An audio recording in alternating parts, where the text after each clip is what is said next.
terinspirasi dari langkah yang dilakukan oleh Pak Jokowi pada waktu beliau memindahkan pasar. Pilihannya mana? Saya tetapkan harga, suka-suka saya. Anda jalankan, tidak jalankan, saya tangkap. Ada berapa perusahaannya? Ya sebut angkanya. Perusahaan itu mau dijual? Oh enggak dong Pak, kenapa maksudnya? Enggak, saya mau beli itu perusahaan itu. Saya mau kasih tahu aja, saya rasanya lebih kaya dari kamu. Nah sekarang buruan kamu keluar. Saya ini pejabat negara, pembantu Bapak Presiden, begitu dihina mau disogok. Ya ilah, saya bilang saya beli aja perusahaan itu. Dan di IKIP Bandung lah, saya merasakan sentuhan-sentuhan kebersamaan dan kemanusiaan kami pada saat itu. Saya sebagai seorang warga negara Indonesia keturunan Tionghoa atau keturunan Cina, itu saya menyatakan, saya merasa pada waktu saya di IKIP Bandung, saya tidak berbeda dan saya tidak dibedakan.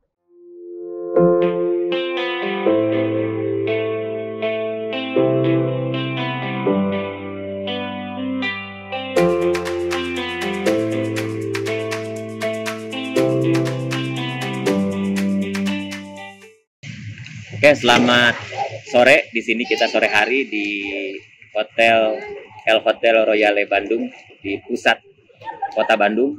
Salah satu hotel yang sangat bersejarah kalau kita lihat perjalanan dunia perhotelan di Bandung maupun di tanah air. Ini ada dua hotel yang sangat legendaris di kisaran pusat kota ini. Nah, dan tamu kita hari ini sangat spesial karena yang dihadirkan adalah Ketua Umum Ikatan Alumni UPI.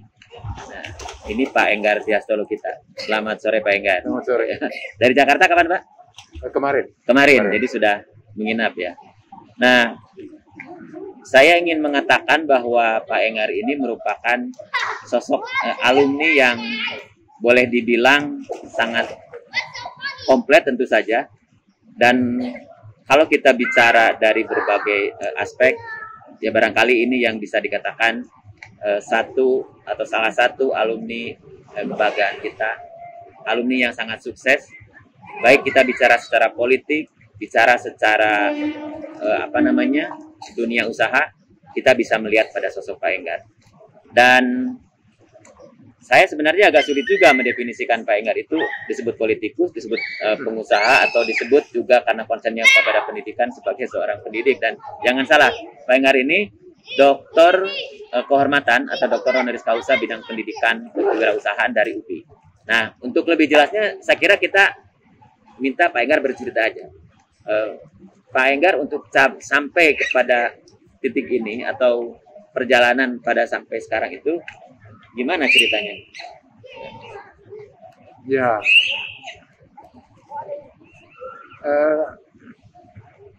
satu aja dalam prinsip hidup yang saya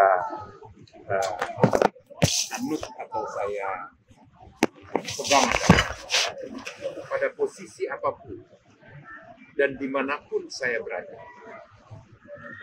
saya harus bisa berbuat yang terbaik. Dan saya meyakini bahwa dalam profesi apapun tidak kalah terhormatnya di dalam pengabdian kita kepada masyarakat bangsa dan negara. Tidak ada cita-cita atau tidak ada pemikiran atau saya tidak pernah bermimpi menjadi seorang pengusaha, tidak pernah bermimpi saya bisa menjadi anggota Dewan, anggota DPR RI. Saya kebetulan mendapatkan kepercayaan 3 periode menjadi anggota DPR RI. Ya. Bahkan sampai itu Pak, sampai menjadi pembantu Bapak Presiden, menjadi Menteri Perdagangan, Pak ya? Perdagangan. Ya.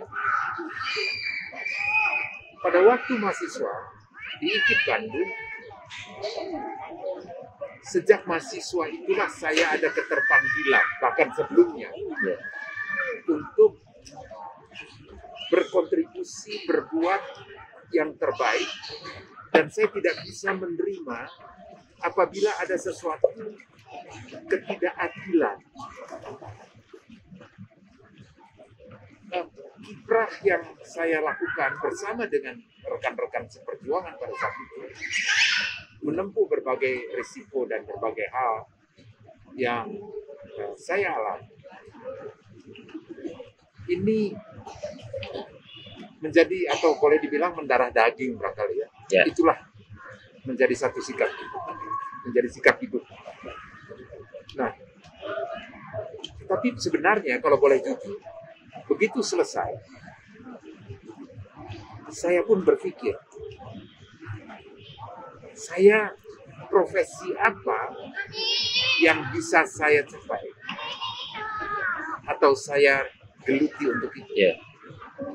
Karena kita kalau bicara realistis, saya pun perlu hidup. Betul. Menjadi guru, walaupun saya lulusan itu, tetapi saya bertanya pada diri saya, keterpanggilan saya untuk menjadi guru. Harus jujur saya menyatakan, kurang ya.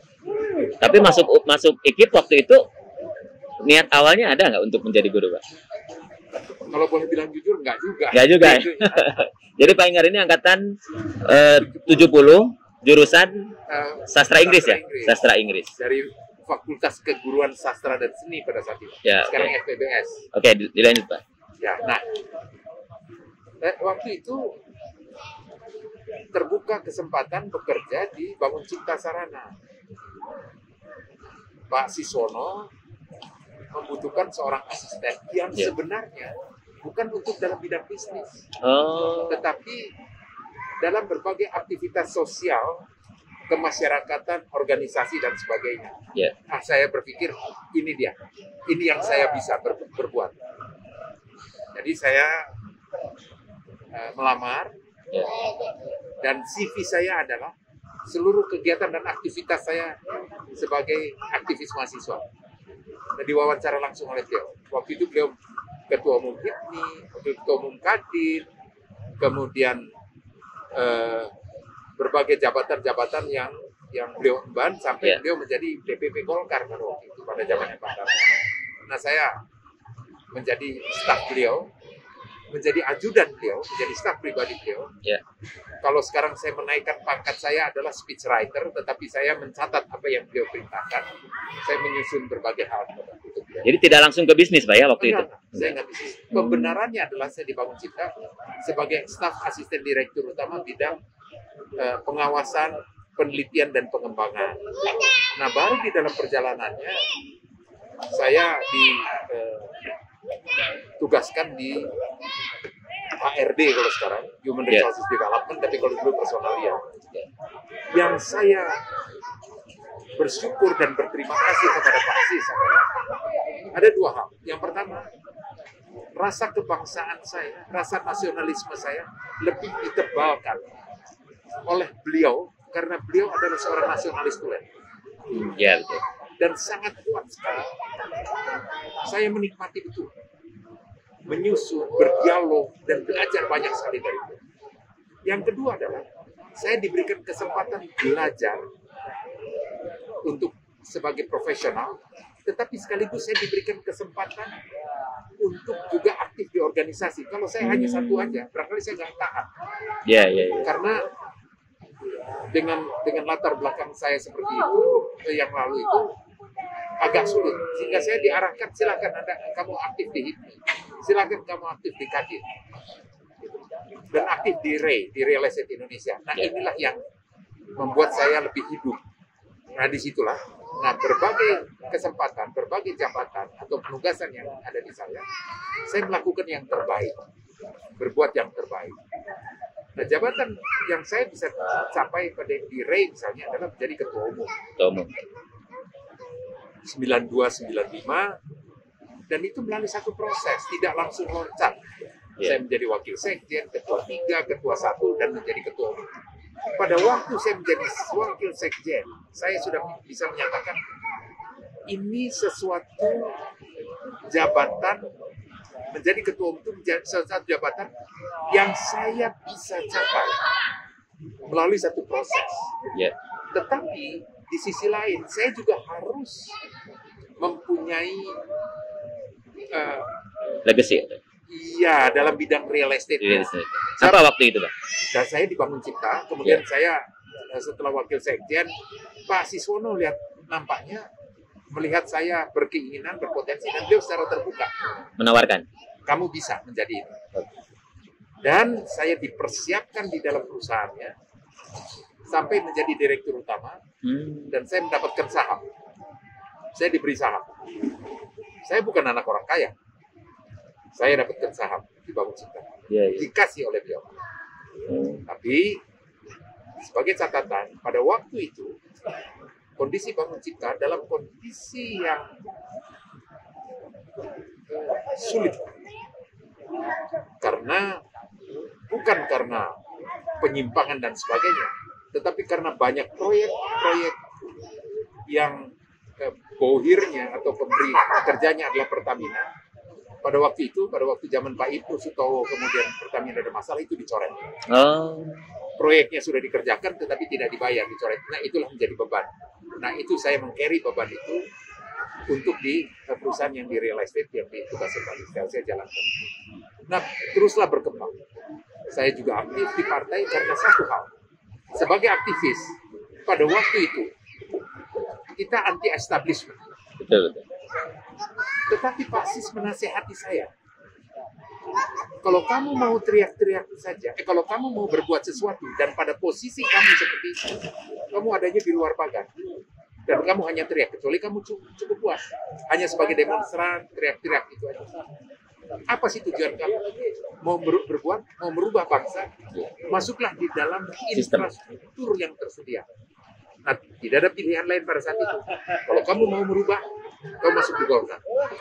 Karena Pasis juga waktu itu Golkar. Dan beliau juga sampaikan, kenapa saya di Golkar? Ya karena hanya ini. Kita berperan di Golkar, kita bisa berbuat dari Golkar, dan bisa merubah berbagai hal. Nah, dari situlah saya mulai. Apalagi Golkar, the ruling party ya waktu itu. Jelasnya. Itu mulai dari situ dan teruslah berkembang. Saya menjadi anggota MPR juga, walaupun dari utusan daerah, tapi peranan warna Golkar pasti tetap muncul. Ya. Berapa periode, Pak? 3 periode, Pak? Ya, saya 97-99 anggota MPR RI dari utusan daerah. Kemudian pada periode DPR Angkatan 99 sampai dengan 2004, periode pertama. Periode kedua 2004 sampai 2009. Periode ketiga 2009-2014. Tetapi 2013 saya mengundurkan diri. Karena saya mempunyai kedekatan saya dengan Pak Surya Paloh. Juga cukup dekat, seperti halnya karena pada waktu dibawa oleh Pak Sis. Dari tahun 77-an saya.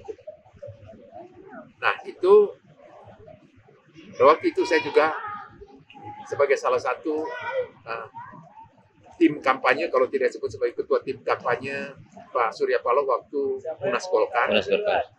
Kita tidak berhasil. Pak Surya Paloh kalah, bersaing dengan Bang Ical, ya sudah. Kemudian mendirikan Ormas Nasional Demokrat, kemudian menjadi partai. Ya sudah, saya bilang tentu tidak bijak, tidak etis ya. Kita satu perahu, kemudian saya sesudah itu ya sudah, silahkan jalan, saya menikmati sendiri. Sedangkan saya tahu bahwa saya bisa berbuat untuk membesarkan partai. Ya udah, saya mundurkan diri. Jadi mundur langsung, berikutnya langsung dari Golkar, mundur jadi anggota DPR, sepenuhnya bekerja untuk kepentingan Partai Nasdem. Jadi beliau waktu itu saya mundur, saya lapor, saya bilang Bang, saya mundur. Kaget beliau. Padahal ya saya menjadi anggota DPR pada waktu untuk menjadi anggota DPR kan bekerja keras. Betul. Gitu.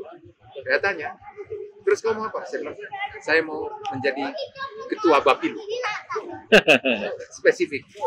Saya tanya, kenapa kamu menjadi ketua Bapilu? Bang, saya mau mempunyai pengalaman. Pada waktu saya di Golkar, saya pernah di Bapilu. Dan saya mau memenangkan ini. Dan sudah. Begitu kira-kira saya. Jadi sampai sekarang tetap aktif di Partai Nasdem sekarang apa, Pak? Ya, saya sebagai wakil ketua Dewan Pertimbangan. Ketua Dewan Pertimbangannya adalah Pak Sis. Pasis itu, jadi mentornya tetap ya? Ya, tetap mentornya. Oke. Nah, pada saat Pak Enggar berkiprah di Nasdem ini dan masuk ke dalam salah satu partai pendukung pemerintahan, kan Pak Enggar ini mendapat kepercayaan menjadi Menteri Perdagangan. Nah, bagi alumni UPI terus terang ini merupakan sebuah kebanggaan, sebuah pencapaian yang luar biasa. Karena apa? Karena Pak Enggar ini alumni UPI pertama yang menduduki posisi sebagai menteri sejak UPI ini berdiri, ya, sejak PTPG ini. Tapi waktu itu Pak Enggar ditempatkan di Menteri Perdagangan. Gimana ceritanya itu, Pak? Ditawari atau gimana, Dok? Tidak dapat penugasan. Jadi waktu itu memang terjadi reshuffle. Ya. Saya tentu tahu bahwa nama saya dari sekian banyak nama yang diajukan, karena pada waktu itu ada representasi partai. Betul. Nah, representasi partai, saya dengar Bang Surya mengajukan nama saya. Beberapa nama saya nggak tahu, beliau mengajukan kok. Yeah. Sehingga saya apapun saya representasi dari partai diusulkan oleh Bang Surya, oleh Partai Nasdem, diserahkan kepada Bapak Presiden. Nah, Bapak Presiden kemudian memilih saya. Beliau tentu berkomunikasi dengan Pak Surya, dan tengah malam saya ditelepon oleh Pak Menteri Seknek, Pak Pratik, agar saya bersiap-siap besok pagi untuk pakai jas. Jadi pemberitahuannya itu malam untuk dilantik pagi. Pakai baju putih, Pak, kalau nggak salah. Baju putih, enggak, masih baju putih. Waktu baju putih untuk datang ke sana bahwa akan ada penugasan. Nah, datang saja. Saya siap, saya telepon lapor Pak Sih. Ya sudah, enggak. Kau siap-siap aja. Itu aja. Jadi beliau bilang, ya kau siap, kau datang. Jadi, sudah dikasih tahu posisi menteri apa, Pak? Oh, belum ya? Ya, semoga lah, kata Pak Surya. Tetapi Pak Surya pun menyatakan, tapi itu sepenuhnya daripada Pak Presiden. Pokoknya abang sudah pada posisi mengusulkan. Ya. Saya tahu persis, saya mengenal betul. Saya mau jadi apa, sebagai apa. Karena beliau sudah menyatakan itu, beliau tidak bercerita, artinya tidak berkenan untuk bercerita. Ya udah, titik aja. Ya sudah. Besok pagi datang, panggil, dipersiapkan semuanya. Nah, disebut. Agak kaget juga. Belum saya dipanggil oleh beliau, oleh Bapak Presiden. Dapat brief dan shock brief. Menurut saya, itu adalah perintah yang sangat sederhana kalimatnya, tetapi mempunyai makna yang luas dan dalam. Apa waktu itu perintah Pak Presiden? Tugasnya beliau sampaikan ada 3. Kendalikan harga, terutama bahan pokok, neraca perdagangan, dan ketiga beliau revitalisasi pasar. Ya, pasar tradisional. Internasional. Bukan. Simple kalimat itu. Tetapi implikasi untuk bisa melakukan stabilisasi harga, dan bahkan beliau menyatakan stabilisasi harga dan turunkan harga bahan pokok. Ya. Ada perimbangan antara kesejahteraan petani, tetapi juga dari masyarakat secara umum. Ya. Dan ini PR-nya banyak sekali. Yang kedua, beliau bicara neraca perdagangan, artinya saya harus mendorong ekspor yang lebih besar. Dan bersama dengan Menteri Perindustrian, untuk kemudian bagaimana impor kita kendalikan, dan menteri-menteri terkait.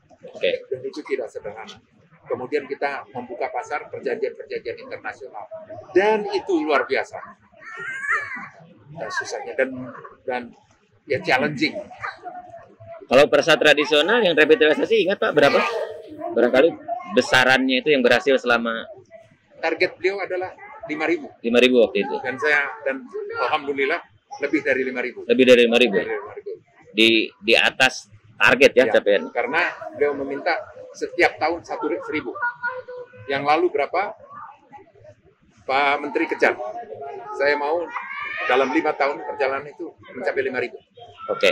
Nah, sebenarnya satu yang sangat menarik ketika Pak Enggar menjadi Menteri Perdagangan, yang paling saya ingat misalnya adalah kestabilan harga, dan ada harga-harga yang tetap untuk beberapa komoditas, Pak ya. Jadi kalau kita ingat misalnya Pak Enggar waktu itu ketika Menteri Perdagangan menetapkan harga gula gula pasir itu semuanya harus 12.500 misalnya gitu, Pak ya. Daging itu maksimalnya itu adalah 80.000 dan lain. 85.000 Nah, harus tersedia. harus tersedia.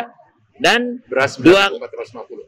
Dan pada saat Lebaran, pada saat Natal, ini cerita baru kala itu. Karena biasanya harga naik, susah. Ini adem-adem aja, Pak. Ini saya pernah cerita menarik mengumpulkan semua stakeholder yang terkait dengan itu untuk meminta menekan harga itu, Pak. Gimana Pak ceritanya bisa menekan harga seperti itu? Ya, saya memetakan dulu. Jadi Iya. begitu saya dapatkan perintah beliau, saya mengumpulkan seluruh teman-teman pejabat di Kementerian Perdagangan. Iya. Ini ada perintah. Dan ini perintah ini harus kita atas.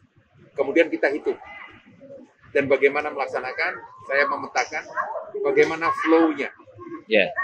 Dari petani, ada kita realistis saja, ada tengkulak, ada segala macam kita semuanya. Siapa yang titik menentukan itu? Ya. Gula dan sebagainya kita semua tahu, di sini kunci-kuncinya. Saya kumpulkan para pengusaha, Ya. mulai per sektor. Beras, saya datang ke pasar induk, saya berdialog, dan tidak kurang dari 5 kali dialog tanpa saya mau berbicara apapun. Tapi saya datang ke gudang, persoalan yang dihadapi segala macam. Sebenarnya langkah-langkah saya untuk bertemu dengan mereka, kemudian para industri gula, distributor, sampai retail, dan juga bagaimana menyelesaikan daging dengan dialog yang berkepanjangan itu, terinspirasi dari langkah yang dilakukan oleh Pak Jokowi pada waktu beliau memindahkan pasar. Yang pasar Loak. Klewer ya, yang di bukan Solo. Pasar Loak. Oh, pasar Loak Pasar Solo. Loak pada waktu beliau wali kota. Ya, betul. Betapa diperlukan dialog sampai perpindahan pasar Loak itu dengan satu karnaval, dengan sukacita dari para pedagang memindahkan pasar, jangankan sekian jauh, 500 meter saja menjadi masalah. Betul. Tetapi dia berhasil. Kuncinya adalah dialog dan orang diorangkan. Jadi saya melakukan seperti itu. Tapi tidak sampai 40 kali seperti Pak Wali Kota, tidak ya? Beberapa kali. Nah, setelah saya tahu frame-nya, saya ukur, saya hitung, saya minta mereka membuka berapa harga, berapa biaya, dan segala macam. Sudah, di-set. Saya kumpulkan. Itu 3 hari 3 malam. 3 hari? Saya kumpulkan mereka. Jadi mulai dari pagi, selesai jam 1, jam setengah 2, Ya. dialog. Satu persatu, bicara, hitungan semuanya. Dari mulai industri, main distributor, sampai subdistributor, sampai retailnya. Jadi Asprinto, Alfamart, Indomart, semuanya saya ungkap. Kita sepakat harga. Di belakang kepala saya sudah ada harga yang akan saya tetapkan, tapi saya buat dari bawah dialog terus sampai angka putus. Tidak selesai hari pertama, hari kedua. Dan buat mereka pernah, saya dengar dari dirjen dan direktur, Pak, ini buat mereka kaget bahwa ini baru kali ini menteri nongkrongin dialog dan berbicara terus. Sebab saya bilang, saya mau berbicara, saya mau selesaikan. Pilihannya mana? Saya tetapkan harga, suka-suka saya. Anda jalankan, tidak jalankan, saya tangkap. Atau kita cari kesepakatan. Oke. Kalau kesepakatan, Anda sekarang kita bicara. Jadi jangan keluar, jangan pulang. Makan, minum, semuanya saya siapin. Waktu itu di mana, Pak? Di kantor kementerian? Kementerian Perdagangan. Semua saya siapin. Hanya boleh keluar ke WC sama sholat. Saya bilang itu aja. Tapi kalau you mau pergi, nah satpam saya sambil ketawa-ketawa aja. Satpam saya sudah akan mencatat Bapak mau pergi kemana, izin apa. Kecuali sakit saya juga ada klinik. Jadi saya ketawa-ketawa aja gitu. Iya. Tapi saya juga menyandera diri saya. Saya duduk gitu. Oh, jadi 3 hari itu Saya kerja di situ. di Jadi situ kita sambil bicara, nonton. Iya. mereka berembuk lagi, saya kerja. Kalau saya pergi, dirjen, sekjen, mereka ada di situ, saya balik lagi. Terus sampai terjadi kata sepakat. Saya tahu bahwa ini malam ini bisa terjadi kesepakatan. Wartawan saya kumpulkan. Oke, kita sepakati satu-satu semuanya. Harga itu saya urut.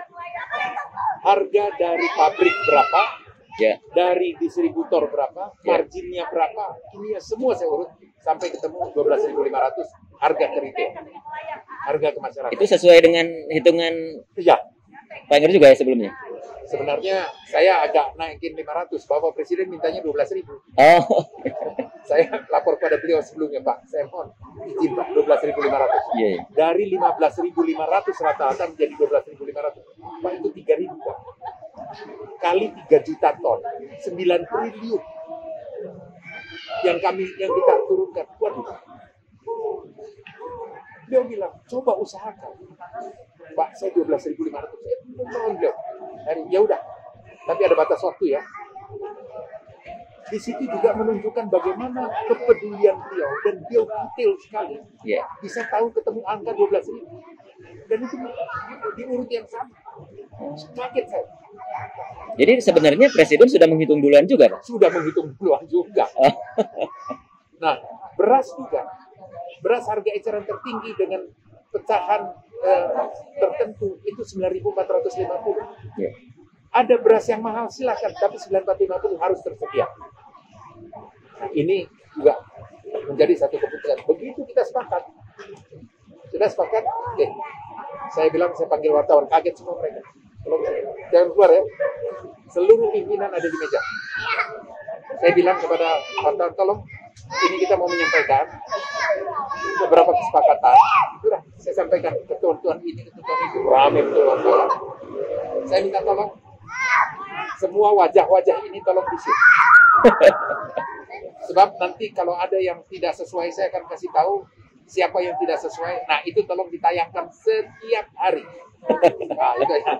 Yeah. Ada hukuman sosial. Hukuman sosial lebih berat daripada hukuman badan. Aja mereka, ya itu sambil jokes. Nah, itulah. Jadi melalui satu proses.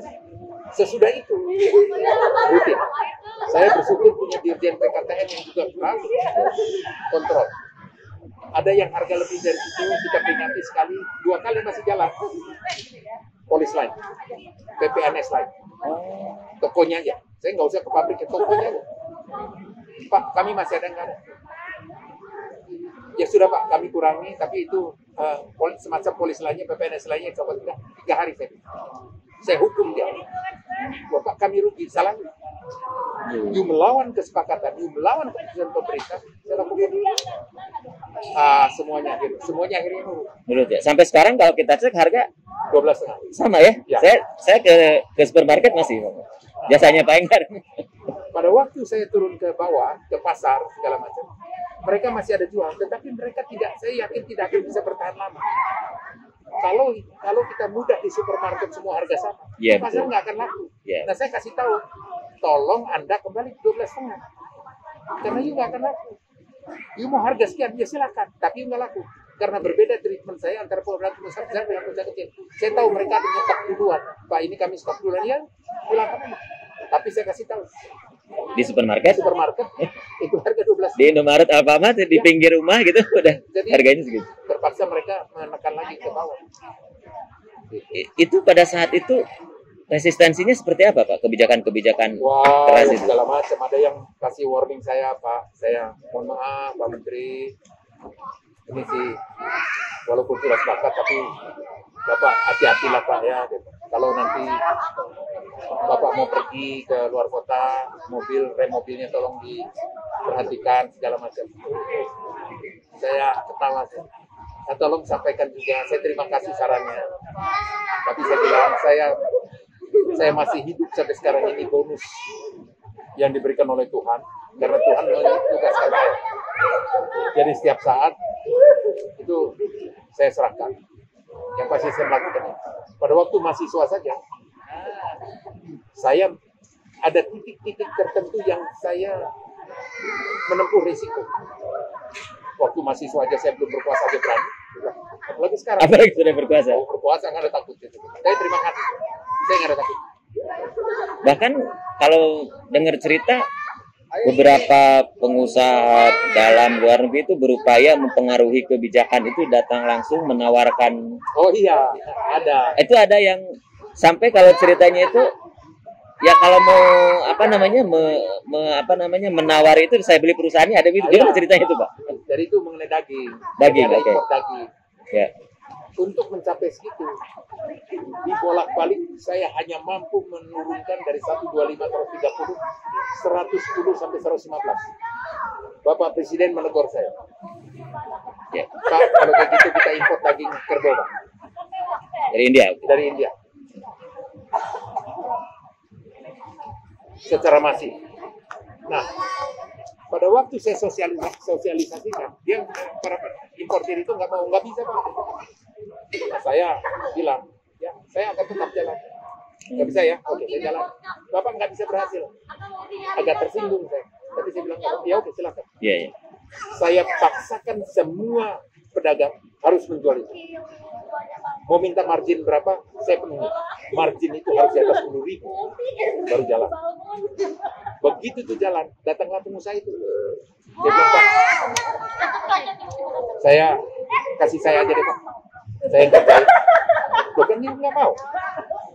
Ya oke lah, Pak, sekarang saya kasih saya. Gimana, Pak, kalau kita atur? Maksudnya, ya kalau Bapak kasih ke saya, harga semua saya kita atur. Dan nanti saya tahulah ada kepentingan Bapak, nanti kita atur untuk kepentingan Bapak. Saya manggut-manggut, sudah menahan marah, terus saya bilang, ada berapa perusahaan? Dia sebut angkanya. Perusahaan itu mau dijual. Oh enggak dong, Pak, kenapa maksudnya? Enggak, saya mau beli itu perusahaan itu. Saya beli, saya berhentikan kamu. Nah, setelah itu saya jual lagi. Saya jual rugi nggak apa-apa.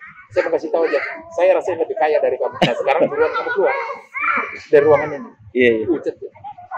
Jaga, kenapa? Keluar daripada saya gampar. Kau menghina saya. Iya. Keluar. Pak, tapi keluar. Oh, itu dirjen segala macam sudah kan. Nah, saya sudah itu, nah, tarik napas dulu, sudah itu saya ketawa. Saya ini menteri, bukan preman gitu loh. Enggak pernah, Pak. Ya itu aja. Tetapi saya tersinggung. Iya. Bayangin, saya menjadi pejabat umum. Saya ini pejabat negara, pembantu Bapak Presiden, begitu dihina mau disogok. Ya ilah, saya bilang saya beli aja perusahaan itu. Tetapi itu hanya pelampiasan cara saya. Dan setelah itu saya nggak tahan untuk tidak sampai kepada itu sih ada penyesalan juga tuh, kenapa sih saya harus ngomong seperti itu. Tapi ya udahlah. Tapi selesai kan masalahnya, Pak? Ya selesai. Setelah itu ya pokoknya ada catatan orang itu saya tidak kasih izin. Oke, yang menarik tadi ketika bicara misalnya kalau mau dijual ya perusahaan saya lebih bonafit ya, lebih bisa membeli. Nah, yang penasaran kalau kita simak sebenarnya Pak Enggar ini bukan lahir dari kalangan entrepreneur ya, bukan dari kewirausahaan, tapi lahir boleh dibilang dari nol barangkali Pak ya. Nah, sebenarnya apa yang menjadikan kita atau dalam hal ini kita belajar ke Pak Enggar lahir berproses menjadi pengusaha, dan sekarang kita jangan tanya asetnya apa saja. Jadi kalau kita baca CV-nya misalnya pada saat Pak Enggar dilantik menjadi menteri itu memimpin belasan perusahaan yang barangkali yang dicantumkan saja yang sebenarnya mungkin juga banyak di berbagai bidang. Gimana caranya untuk seseorang bisa menjadi satu dulu bahwa menjadi pengusaha, menjadi ASN atau apapun profesinya bukan karena genetik, bukan karena gen. Not inherent ya. Jadi tidak ada satupun yang bisa menyatakan hanya keturunan Cina yang bisa menjadi pengusaha yang unggul. Tidak ada, tidak benar. Siapapun bisa. Tidak ada dari suku tertentu yang mempunyai, dia punya gen tertentu yang dia menjadi ini, menjadi itu. Tidak ada. Semua itu bisa dipelajari dan kemauan. Ya. Saya menjadi profesional pada waktu di Bangun Cipta, sehingga saya belajar bagaimana mengelola perusahaan dan bagaimana melihat peluang. Melihat peluang itu sama saja dengan kita dalam berbagai kesempatan dan berbagai tugas yang ada nggak peluang itu? Orang bilang rezeki itu datang hanya satu kali mengetok pintu kita tidak mendengar maka dia lewat. Ya. Dan harus detail, harus tepat. Begitu ada tugas, begitu ada tanggung jawab, begitu ada kesempatan yang kita anggap bisa, maka kita lakukan. Hal yang lain adalah sebagai pengusaha adalah risk taker. Tetapi calculated risk. Ya. Dia harus. Ya saya mulai merangkak dari bawah, memulai perjalanan itu yang dari waktu ke waktu kita meningkatkan dan mengakumulasi keuntungan itu menjadi aset. Jangan pernah kita setiap keuntungan kemudian kita pakai, kita spending. Keuntungan yang kita pakai kita akumulasikan kembali untuk kemudian kita kembangkan kembali. Jadi kalau mau ditanya keuntungannya, saya lihat uangnya enggak. Di awal-awal itu sampai sekarang enggak. Kemana uangnya? Uangnya jadi barang. Dan saya menanamkan pada diri saya dan pada perut saya dan pada anak-anak saya adalah buatlah kebahagiaan dalam dirimu itu membuka lapangan kerja sebanyak mungkin. Dan risiko yang ada itu harus kalkulatif. Jadi pada waktu yang lalu keuntungan dari perumahan saya jadikan lagi, saya beli tanah lagi, terus saya berkembang. Setelah dalam kondisi tertentu ada hotel, saya jadikan hotel karena itu menjadi quote unquote saving, ada fix income-nya diperkirakan seperti itu. Yang tidak diduga misalnya sekarang ada kondisi COVID seperti ini, tetapi teorinya seperti itu. Ada diversifikasi usaha, ya. Tetapi sekali lagi itu pun harus kita perhitungkan kemampuan dan kerjasama. Cukup banyak saya kerjasama dengan berbagai pihak. Kita bicara pendidikan mungkin Pak kali ini. Karena apa ya, seperti tadi juga saya singgung, Pak Enggar ini Doktor Honoris Causa bidang pendidikan perusahaan. Jadi saya sebenarnya menyambungkan dari topik perjalanan Pak Enggar dengan bagaimana seharusnya pendidikan kita mengajak mahasiswa atau generasi muda untuk terjun ke dunia wirausaha, Pak. Apakah pendidikan sekarang sudah sesuai mengacu ke arah sana? Saya mohon maaf, saya mau pakai bahasa terang. Pendidikan kita bagaikan menara Gading. Teori-teori yang diberikan dengan kondisi di lapangan itu dua hal yang berbeda. Saya tidak lupa Bapak Presiden sendiri yang kemudian mencanangkan pada waktu saya sebagai pembantu beliau dalam bidang kabinet, perbanyak vocational training. Ya. Karena beliau sangat realistis melihat ini nggak nyambung. Nggak nyambung antara pendidikan, dunia pendidikan yang memberikan ilmu kepada kita dengan teori ini, dengan praktek. Beliau tekankan. Sehingga kalau kita tanya kenapa Mas Nadiem, Mas Menteri Pendidikan ini yang melemparkan merdeka belajar dan segala macam itu, saya melihat ini rupanya karena Bapak Presiden melihat ini nggak jalan-jalan, ya sudah. Sangat ekstrim. Iya. Sangat ekstrim yang dilakukan oleh keputusan itu. Saya pun agak kaget. Saya berpikir itu baik bertahap, tetapi kalau bertahap ini nggak jalan. Itu proses lebih lama sih. Iya lama, sudah dilepas saja. Nah, menjadi pengusaha tidak ada ilmu. Dia tapi ada bekal. Dia harus tahu sedikit paling tidak mikroekonomi. Tidak usah makronya barangkali. Yeah. Dia harus tahu mengenai accounting, basic accountingnya. Dan itu sederhana, bisa dipelajari. Kemudian dia harus tahu bagaimana marketnya, dia teliti, dan sekarang ini dengan digital, dengan dia bisa teliti semuanya. Itu bisa dia lakukan. Nah, kalau sekarang, dan kemudian ada passion apa dalam dirinya. Kalau sekarang ada mahasiswa atau anak muda tanya, Pak, saya mau jadi pengusaha, usaha apa ya Pak ya? Saya nggak bisa jawab. Ya saya bilang, kamu maunya apa? Saya kan tidak bisa bilang, kamu jadi tukang cat atau kamu menjadi apa gitu. Dia tidak suka, dia tidak punya passion itu, dia tidak menguasai apapun. Menjadi tukang bakso, saya ada satu sukses story.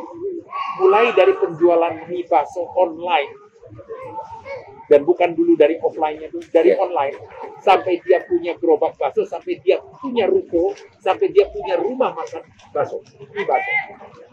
Ini sangat berbalik dengan orang punya offline, punya toko dulu, punya rumah makan dulu, yang dijual online. Ini tidak. Jadi ada ketekunan dia, ada keyakinan dia. Nah, saya kan nggak bisa kasih tahu orang, yuk jadi buka rumah makan aja. Nah, dia nggak suka. Tetapi jangan kemudian dia melakukan, orang lain melakukan itu, merasa berhasil, saya juga me too. Nah, itu nggak bisa, kita harus ada diferensiasi, kita harus ada perbedaan. Saya bikin hotel di Banyuwangi pada waktu saya diminta oleh Pak, ini hebat ini Pak Bupati, Pak Aswar, mengundang saya berkawan sama beliau itu pada waktu di DPR, tolonglah investasi di sini. Diajak keliling 1 hari, tadinya saya mau bangun di tengah kota, terus beliau jelasin, ini Pak Enggar, ini Santika bikin di sini. Saya menuju ke airport, perjalanan bolak-balik. Pak, ada nggak tanah di dekat sini? Beliau lihat saya. Bapak juga minta saya bikin perumahan kan? Saya bikin perumahan, tapi saya mau bikin hotelnya di sini. Pak, itu Santika dekat, ya nggak apa-apa. Nggak tempat lain, enggak. Biar orang boleh memilih dan tidak usah repot memilih. Santika punya nama, Santika High Rise, hotelnya. Saya bikin semi resort di atas tanah 2 hektar. Saya berbeda hotelnya dengan Santika. Dan biarlah di dekat situ, yang nggak apa-apa. Memudahkan orang kalau mau nginap. Kemudian apa berikutnya? Ya harus ada sesuatu yang lebih menarik lagi. Kalau kita tetap statis, tidak ada perubahan, maka kita akan tergulung oleh perkembangan yang ada. Saya di sebelahnya, saya akan bangun satu theme park. Saya ada di Jatim Park, kemudian ini akan bangun seperti itu lagi. Satu kunci yang maksudnya adalah jangan kita pernah masuk dalam comfort zone, kita berpuas diri. Selalu berubah, selalu terus berinovasi. Banyak kejadian. Ambil contoh yang paling sederhana, yang paling kelihatan, Nokia. Dulu orang tahu Nokia. Tahu HP itu Nokia lah. Tahu HP itu Nokia. Sekarang siapa yang ingat Nokia? Karena dia ada di comfort zone. Banyak supermarket, ada supermarket yang begitu luar biasa sampai ngantri. Kemarin tutup. Kenapa? Karena dia tidak berubah. Jadi satu-satunya hal yang adalah harus berinovasi. Dan satu-satunya yang pasti adalah perubahan. Dia terus harus berubah. Sesuai dengan ini. Kalau sekarang, bagaimana dengan pasar tradisional? Saya berpendapat adalah tugas kita semuanya untuk membiasakan, melatih mereka. Mereka harus juga siap dengan online. Mereka sudah harus siap juga dengan delivery. Jadi offline dengan online jangan dipertentangkan, tetapi mereka untuk itu harus dipersiapkan untuk itu. Kalau tidak, maka dia akan habis. Dan tugas kita, pasar rakyat, pasar tradisional itu misalnya adalah harus ini. Dan itu adanya perubahan. Di luar negeri, pasar tradisional ada. Hanya sebagai contoh, dan itu diantara tertentu, tapi tidak seperti ini. Nah, itu beberapa hal. Ngomong-ngomong hotel, berapa hotel Pak sekarang? 6. Hujannya besar ya? Ini kita force major ya. Jadi tadi kita ngambil video di pinggir kolam hujan, jadi kita sekarang terpaksa menepi ke yang lebih tertutup lah, tapi masih di area yang sama. Gimana seharusnya pendidikan kewirausahaan atau pengembangan perguruan tinggi untuk mengembangkan kewirausahaan ini harus seperti apa, Pak? Ya, saya kalau boleh jujur, saya sebenarnya memimpikan UPI kembali kepada hitoknya, karena UPI satu-satunya perubahan dari IKIP menjadi universitas yang menyandang pendidikan. IKIP Malang, IKIP Jakarta, IKIP Semarang tidak menyatakan universitas pendidikan. Hanya kita. Tetapi saya menyaksikan bahwa prodinya berkembang demikian pesatnya, yang saya khawatir sebagai lembaga pendidikan tinggi yang menghasilkan guru itu menjadi terabaikan. Kalau itu terjadi, maka pertanyaannya adalah siapa atau di mana lembaga pendidikan tinggi yang bisa menghasilkan pendidik. Bahwa ada kekecewaan dalam tanda kutip karena semua orang boleh menjadi guru, bukan tidak melalui satu jenjang pendidikan yang mengkhususkan diri untuk menjadi itu. Saya mau menjawab itu dengan mari kita buktikan bahwa kita berbeda. Itu yang pertama. Yang kedua, kalau kita sudah bisa fokus untuk itu, prodi yang kita buat adalah yang related kepada pendidikan untuk menjadi pendidik sesuai dengan bidangnya. Mau pendidikan kewirausahaan, baik. Tidak ada soal. Basic apa saja yang diperlukan untuk itu. Berikan gambaran kondisi ekonomi dan proyeksinya, walaupun itu berubah terus. Tetapi merdeka belajar, itulah inti yang bisa disampaikan. Yang kedua adalah, kita menyaksikan era sekarang apa? Di tengah pandemi ini, kita dengan era digitalisasi yang ada, ya bekalilah itu. Kemudian apa turunannya, apa dampaknya, itu yang diberikan dan dipersiapkan. Tetapi biarlah kemudian para mahasiswa ini berpikir dan memilih, tetapi kita hanya memberikan, perguruan tinggi memberikan kondisinya, kondisi lapangannya, memberikan gambarannya, memberikan berbagai persiapan-persiapan manakala dia masuk dalam bidang usaha itu, atau dia mengajarkan kepada siswanya, ini loh yang Anda perlukan, sebab itu juga menjadi bekal buat mereka. Kalau sekarang anak-anak SMA, dia tidak ada bekal sama sekali. Dia jenjang untuk menjadi sesuatu, untuk dia berbekal, apa sih wirausaha, apa sih yang kita mau lakukan ke depan dan sebagainya. Prodi untuk kewirausahaan yang ada di UPI, saya mengapresiasi dan ini bagus sekali. Tetapi tinggal bagaimana kita lebih memfokuskan untuk memberikan bekal itu. Lebih spesifik ya? Ya, lebih spesifik. Bahwa kemudian kita isi juga, kalau mereka tidak mau mengajar, kemudian mereka menjadi wirausaha, juga di situ bisa didapatkan. Saya tidak tahu detail, sehingga saya tidak berhak untuk menghakimi atau memberikan penilaian. Tetapi yang saya inginkan adalah, atau pemikiran saya, siogianya itu dipertimbangkan untuk ke arah sana. Nah, kita sebagai ikatan alumni, kita juga harus tidak henti-hentinya untuk menyatakan bahwa kepada internal, jadilah universitas yang lebih fokus kepada pendidikan. Tetapi kepada pemerintah kita juga harus menyampaikan, pakailah kami, pakailah perguruan tinggi kami untuk berbicara mengenai pendidikan. Dan kami siap dengan para ahli, para guru besar, profesor, doktor, kami siap, kami banyak. Jadi kedua hal ini kita padukan dan kita harus bersiap. siap, para guru besar mempersiapkan dirinya dengan perkembangan dan perubahan teknologi yang ada, perkembangan zaman, dengan digitalisasi yang ada, dengan tren lifestyle yang berubah, ya kita harus siapkan untuk itu. Inilah beberapa hal yang rasanya kita baik dari ikatan alumni maupun juga harapan kepada pemerintah dan harapan kepada kampus kita untuk bisa menyesuaikan diri untuk itu. Jadi kampus Merdeka itu kan mengharuskan misalnya mahasiswa itu mengambil 40 SKS di luar prodinya. Itu bagus ya itu? Menurut saya iya. Saya barangkali pada waktu saya menjadi mahasiswa saya tidak tahu bidangnya apa. Iya. Ya masuk ke rimba belantara.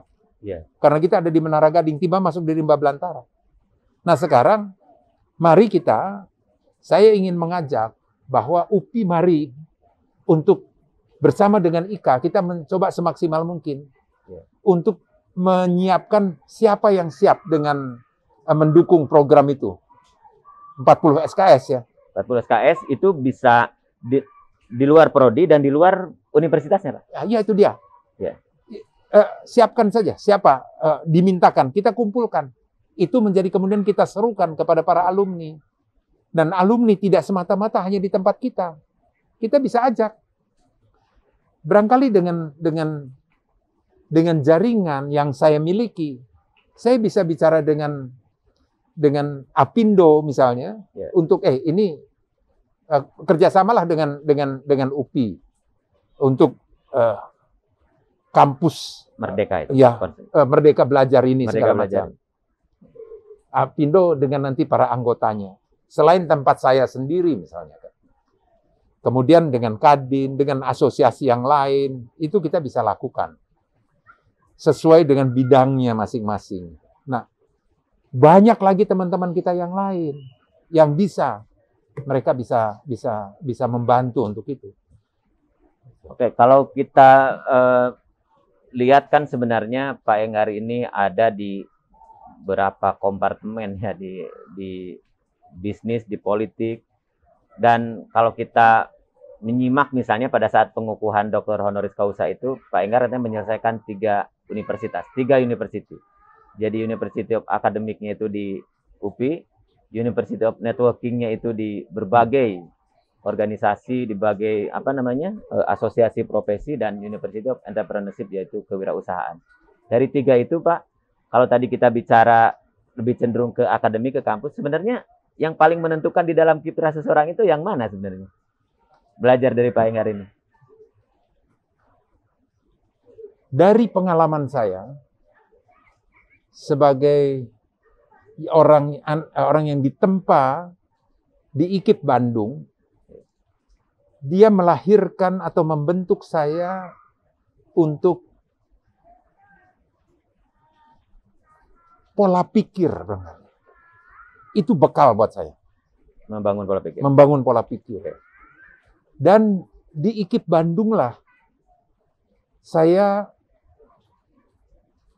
merasakan sentuhan-sentuhan kebersamaan dan kemanusiaan kami pada saat itu. Ada satu hal yang saya harus sampaikan secara terbuka, dan ini bukan sesuatu yang tabu. Bahwa dimulai dari diri kita sendiri.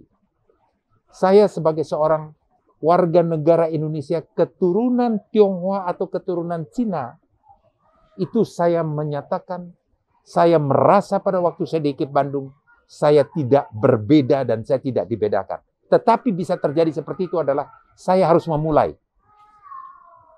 Saya tidak mau berbeda dan saya tidak mau dibedakan. Dan tidak boleh hanya dengan kata-kata, tetapi dengan perbuatan. Saya tidak lupa, sampai sekarang pun Bang Zulkabir, Ketua Presidium Dewan Mahasiswa, bersama dengan Kang Sofyan Taftazani almarhum, Ketua Umum Senat Mahasiswa waktu itu, saya datang. Saya bilang, saya membuka diri sampai beliau juga terkaget. Karena ada anak culun begini dengan statement yang begitu terbuka. Bang, saya keturunan Cina, Bang, tapi saya mau berbuat ini. Saya nggak ada salah, nggak ada beban. Kenapa saya nggak bisa bilang Bang Zul itu sebagai orang Padang? Beliau dinyatakan abang dari Padang, nggak marah kan? Ya.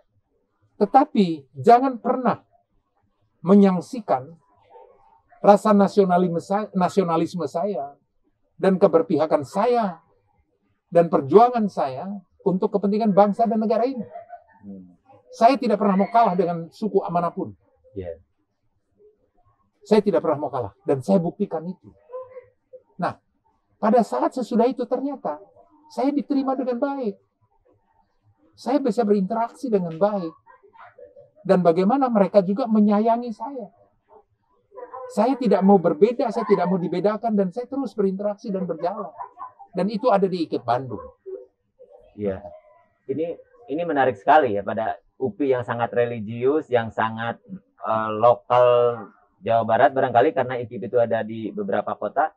Sementara Pak Enggar hadir dari kalangan boleh dibilang minoritas ya seperti itu. Udah Cina, Kristen juga. Iya. Orang bilang dalam bahasa jokesnya, ada dua dosa. Dia bilang, dosa apa dosa? Asal dosa keturunan.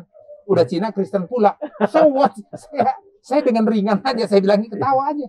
Yeah. Ya kan? Kenapa? Tapi jangan lupa, saya selama memimpin rapat, memimpin sidang, pada waktu saya sebagai aktivis, sebagai ketua himpunan mahasiswa, senat mahasiswa, saya barangkali paling ingat waktu sholat.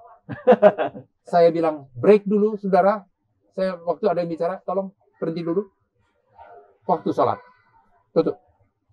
Udah. Kadang-kala itu juga kita pakai, karena ini ada yang lagi marah-marah. Jadi kita bilang, nah ini tunggu, biarkan aja dulu, waktu sholat kita break aja dulu. Dia nggak bisa protes, karena ini waktu sholat. Berani protes? Nggak berani, dia akan gitu. Tapi itu saya taati betul. Sampai ada teman-teman saya bilang, jadi yang Islam ini siapa katanya? Ya, hal seperti itu kenapa kita jadi tabu? Tetapi saya sekali lagi saya tunjukkan, saya nggak berbeda, saya tidak mau berbeda. Tapi nggak bisa kata-kata kemudian saya marah. Ya kita berbuat saja ya kan. Begitu saya sudah berbuat, saya dibedakan, nah saya marah. Saya berhak marah untuk itu. Peranan Anda apa? Peranan saya ini. Mari kita hitung-hitungan. Itu aja. Ya, Pak Enggar ini pada saat menjadi mahasiswa ketua himpunan mahasiswa sastra Inggris, kemudian ke Senat Mahasiswa, salah satu ketua, kemudian saya ketua tim kampanye Pak Fuad, Prof Fuad untuk menjadi ketua presidium dewan, tapi kalah. Beliau menjadi sekjen, kemudian saya menjadi pejabat ketua umum, menggantikan Pak Fuad. Jadi kalau kita dengar atau kita simak cerita itu bahwa harmoni itu sudah terbangun sudah lama kan sebenarnya di universitas itu. Kalau melihat perkembangannya Pak, gimana tren berkebangsaan kita dalam perspektif yang lebih besar sekarang? Muncul sentimen-sentimen yang sangat fanatis ini. Kemajuan atau kemunduran? Ya, ini kadangkala ini semua, dan saya meyakini ini dipakai untuk kepentingan politik. Dan beberapa orang ini dimanfaatkan untuk mencapai kepentingan politiknya. Dan ini jahat sekali. Bayangkan kalau agama dipakai untuk kepentingan politik. Itu menurut saya sudah kelewatan. Sama seperti sekarang. Kemudian menyinyir, protes kepada pemerintah, kemudian mencari kesalahan, dikaitkan di dalam masalah-masalah keagamaan, masalah segala macam suku. Menurut saya kelewatan. Ini ada sesuatu yang harus kita selesaikan untuk bangsa. Siapapun dia. Mari kita bersatu untuk itu. Ada kekurangan, banyak kekurangannya. Tapi sadarkah kita kalau kita sendiri ada di situ, kita sanggup atau enggak? Jujurlah kita. Gitu. Kekurangannya banyak. Nah, kita pada saat lihat kekurangan itu, apa yang kita bisa lakukan, ya lakukan saja sudah. Jangan berpikir banyak, jangan kemudian kerja kita cuma nyinyir aja. Itu aja. Dan sejarah kontestasi pemilihan kepala daerah, kepala negara kita itu kan juga residunya itu masih bertahan gitu ya dalam beberapa kasus. Itu sesuatu yang sangat disayangkan sebenarnya Pak. Nah ini sebagai ketua IKA nih Pak, barangkali tadi bicara bahwa dulu kita mencoba bersatu sejak mahasiswa, sekarang sebenarnya Pak Enggar ini kan aktif di Ikatan Alumni ini bukan hanya pada saat jadi ketua umum ya Pak. Jadi dari awal sudah berkecimpung aktif menjadi ketua, menjadi wakil ketua umum, menjadi pelaksana ketua umum dan sekarang ketua umum untuk periode yang kedua. Sebenarnya fungsi ikatan alumni bagi alumni secara umum itu apa sih sebenarnya Pak yang bisa dilakukan? Perannya itu apa saja? Kalau kita lihat sebenarnya potensi alumni UPI itu sejak PTPG dan sampai dengan kita UPI sekarang itu besar sekali. Yeah. Tetapi kita semua tidak ada sinergitas yang terbentuk. Semua berjalan sendiri-sendiri dan kita melupakan atas apa yang telah kampus berikan kepada kita. Salahkah mereka? Saya tidak berani menyalahkan mereka. Saya termasuk yang bersalah yang belum mampu sebagai ketua umum IKUPI mengajak semua para alumni untuk kemudian kita bersinergi, kita berkomunikasi untuk berbicara kepentingan yang paling sederhana adalah kontribusi kita kaitan dengan UPI, Kawah Chandra di Muka tempat di mana kita dibesarkan, kemudian kepada lingkungan yang ada, kepada lingkungan sekitar yang ada, dan untuk kepentingan bangsa dan negara.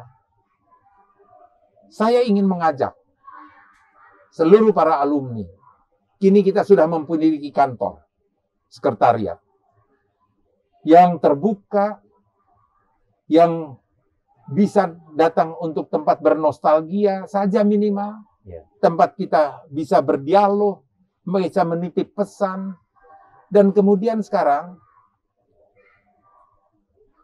Kang Najib ini memprakarsai adanya podcast ini. Ya, di sekretariat, Pak. Di sekretariat. Di gazebo ya biasanya ya, kita ya. Di gazebo itu. Sebab kenapa kita kemudian kita merespons dan kita mendukung ini sebagai media komunikasi. Awali dengarkanlah dulu, simaklah dulu. Sempurna jauh dari sempurna. Nah, pada saat mendengar ini ada hal yang mau disampaikan, ada hal yang mau diusulkan, silahkan. Terbuka. Ya. Sebagai wakil sekjen dan penanggung jawab atas podcast ini, berkomunikasi silakan. Mau berbicara tampil silakan. Terbuka untuk kemudian disebarluaskan kepada para alumni. Jadi ini paling tidak ada media komunikasi ini yang kemudian juga nanti kita beranjak kepada yang lain dan tolong daftarkanlah diri. Sampaikanlah apa yang saya miliki dan apa yang saya mau kembangkan, siapa tahu kita bisa bersinergi. Ya, betul. Itu aja. Jadi ini barangkali hal-hal ini yang bisa kita sampaikan. Ada yang berkiprah di dalam dunia pendidikan. Saya ada sekolah ini. Saya kemudian profesi saya seperti ini. Ada yang di UMKM. UMKM apakah ini sekarang sebenarnya dia harus mati? Tidak. Ini sesuatu yang terbalik. Saya ingin sampaikan bukan yang besar mengalahkan dan memakan yang kecil. Tetapi siapa yang cepat akan mengalahkan siapa yang lambat. UMKM bisa berperanan. Di tengah kondisi seperti ini, ya. Pakai media digital. Pakai ini podcast ini. Saya punya ini nih. Sok atuh. Tapi jaga kualitas, jaga komitmen, dan jaga janji komitmen itu. Juga jangan belum apa-apa, maunya untung gede. Enggak. Lakukan semua itu. Buatlah ini semuanya yang bisa kita miliki, yang bisa kita sebarkan. Pak Najib akan memfasilitasi ini untuk mempromosikan produknya. Tapi jangan pernah sekali berbohong. Produknya tidak benar, janji Anda tidak benar, dan saya akan meminta Pak Najib untuk mengumumkan ketidakbenaran itu. Jadi kita pun harus bertanggung jawab untuk itu. Oke. Terima kasih Pak Enggar, terima kasih Pak Ketum. Jadi tadi menawarkan kalau ada produk, ada program, mari kita bersinergi, bisa menjadi ruang untuk mempromosikan, bisa menjadi ruang untuk mengedukasi, dan kita juga bisa bersinergi dalam arti yang lebih ekonomis, barangkali manfaat secara ekonomis. Jadi logo-logo yang ditampilkan di sini sebenarnya atau produk-produk yang tadi di display itu produk atau mitra-mitra yang terafiliasi dengan alumni UPI. Jadi kita misalnya mendapat support air minum, kita mendapat support IT dari juga Padma Data itu perusahaannya alumni UPI, dan tentu saja kita di sini juga di Royal dan juga mitra-mitra yang lain itu yang memang sengaja podcast ini dibuat untuk menjadi ruang bersama bagi alumni UPI. Dan poin yang juga menjadi penting dari yang disampaikan Pak Enggar tadi, bagaimana mengembangkan bisnis kan, bahwa hanya kesungguhan, keuletan, konsen atau attention to detail yang menjadikan kita bisa berkembang. Dan saya merasakan betul atau mendapat cerita itu ketika 2013 itu kan kita sedang konsolidasi. Waktu itu saya baru masuk ke IKA itu anak bawang lah, anak bawang, tapi di perjalanan menuju Pangandaran waktu itu saya ditelepon, ternyata Pak Enggar gitu. Gimana persiapannya, sudah sampai mana? Itu bagaimana seorang ketua umum di tengah kesibukannya mengurus aneka rupa perusahaan dan aktivitas politik masih konsen pada hal-hal yang itu boleh dibilang mungkin kecil gitu ya. Jadi perhatian kepada detail itu menjadi salah satu kunci kita. Terima kasih nih Pak Enggar atas waktunya. Kita sengaja bukan diculik ya karena kita datangin ke sini. Biasanya kita podcast di UPI di sekretariat, kita ada gazebo yang ruang terbuka, dan kita juga terbuka sebenarnya bagi alumni yang punya atau bentuk kegiatannya atau bisnisnya itu di luar aktivitas kampus, itu bisa juga kita hadir. Kemarin kita hadir di salah satu sekolah yang dimiliki oleh alumni, ada juga di salah satu rumah makan yang juga milik alumni, kita on the spot. Jadi kita bisa on the spot, bisa di studio, bisa juga di di gazebo itu. Itu saja barangkali, mudah-mudahan kita bisa belajar sukses atau belajar keberhasilan dari cerita-cerita bagaimana Pak Enggar mengembangkan bisnis maupun berkembang secara politik, sehingga kita masih ingat kalau sekarang kita punya Kang Teten sebagai Menteri Koperasi dan UKM. Sebelumnya kiprah alumni UPI di pentas pejabat tinggi negara, dalam hal ini Menteri, itu adalah Pak Enggar, dan menjadi kebanggaan kita bisa berjumpa pada hari ini. Itu saja Pak, barangkali kalau ada yang disampaikan penutup boleh, tapi kalau tidak enggak bebas. Ya. Saya sekali lagi ingin mengajak kepada seluruh alumni kita untuk mari berpikir apa yang kita bisa lakukan. Dan jangan ragu, manfaatkanlah podcast ini dan manfaatkanlah sekretariat kita, kantor kita. Kantor kita akan terbuka untuk kita tempat berkomunikasi. Dan saya berterima kasih kepada Wakil Sekjen Pak Najib yang standby mengupayakan diri untuk bahkan berbagai kegiatannya saya minta untuk berada di sekretariat UPI sekaligus menerima berbagai masukan, berbagai hal yang ada. Kepada saudara, selamat bertugas dimanapun, dalam kondisi apapun.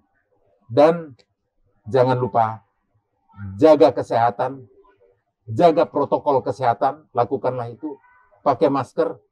Dan satu pesan lagi adalah, kalau ada kesempatan vaksin, ikuti. Saya harus menyatakan, karena saya sekarang mempunyai lab, Intibios Lab, dari data yang kami miliki, mereka yang divaksin, tingkat fatalnya akibat virus itu jauh lebih rendah dibandingkan yang mereka tidak atau belum divaksin. Itu realita yang ada.